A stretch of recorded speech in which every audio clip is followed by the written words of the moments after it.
Pressure pressure आता है फिर कश्मीर में, तो उस वजह से उनकी माली हालात बहुत ख़राब हो रही हैं दिन ब दिन। इसलिए हम फिर से सेकंड फेज़ जो है, ये जो इतवार से 22 तारीख से शुरू हुआ, ये अब तब तक ख़त्म नहीं होगा। अब तो एश्योरेंस भी रिटर्न में भी उन्होंने दी, पहले वर्बली कह रहे थे, लेकिन आज हम तब तक नहीं उठेंगे जब तक वो ग्राउंड ज़ीरो पे जितनी भी हमारी डिमांड्स हैं, जो कि उन्होंने ऑलरेडी एक्सेप्ट किए हुए हैं वे बैक इन 2017 में, और 17 से ये हमारा केस चल रहा है, तब तक हम यहाँ से नहीं उठेंगे। उस प्रोटेस्ट से इस प्रोटेस्ट तक कितने ऑफिशियल्स के पास गए या कितने ऑफिशियल्स आपके पास आए?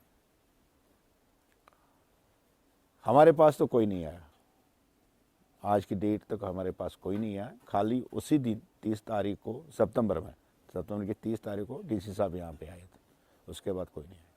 तो आप यहाँ से गए, किसी को अप्रोच किया आपने?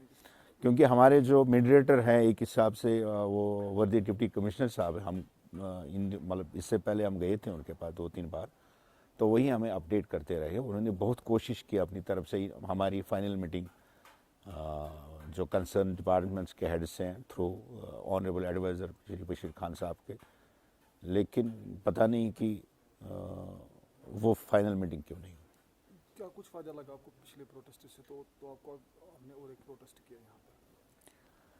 ये फ़ायदे वाली बात नहीं है। फ़ायदा क्या, मुझे कौन सा एमपी और एमएलए बनना है कि इसलिए हम बैठे हैं यहाँ पे, और इस सर्दी के मौसम में तो कोविड भी है, पूरे मतलब बढ़ रहा है, लेकिन मैं इसलिए बैठा हूँ कि जिनके लिए मैं रिप्रेजेंट कर रहा हूँ पिछले 20 साल से, जब उनकी तरफ में देखता हूँ, जब उनकी घरों की हालत में देखता हूँ, तो एज ए लीडर मुझे ये मेरा फ़र्ज़ है कि एडमिनिस्ट्रेशन को उनकी ओर ध्यान दिलाने के लिए। इसमें मुझे कोई ऐसी चीज़ ही नहीं है कि ये हम बैठे हैं इस सर्दी में कि कुछ ऐसा हो जाए, वो इसलिए नहीं बैठे हैं। क्यों आपको सरकार नज़रअंदाज कर रही है? मुझे लगा सरकार पहले भी मैंने कहा कि आज तो मुझे पूरा विश्वास है कि जब हमने ये इंडिविजुअल फैमिली के लेवल पे 1990 में जब हमारे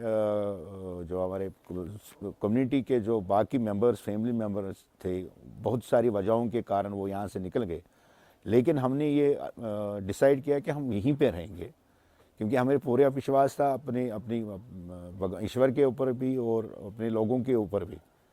तो मुझे लग रहा है कि आज ये हमें उसकी सज़ा मिल रही है, और कोई वजह नहीं हो सकती। उसी की सज़ा मिल रही है कि ये 808 फैमिलीज़ उस समय क्यों नहीं निकले।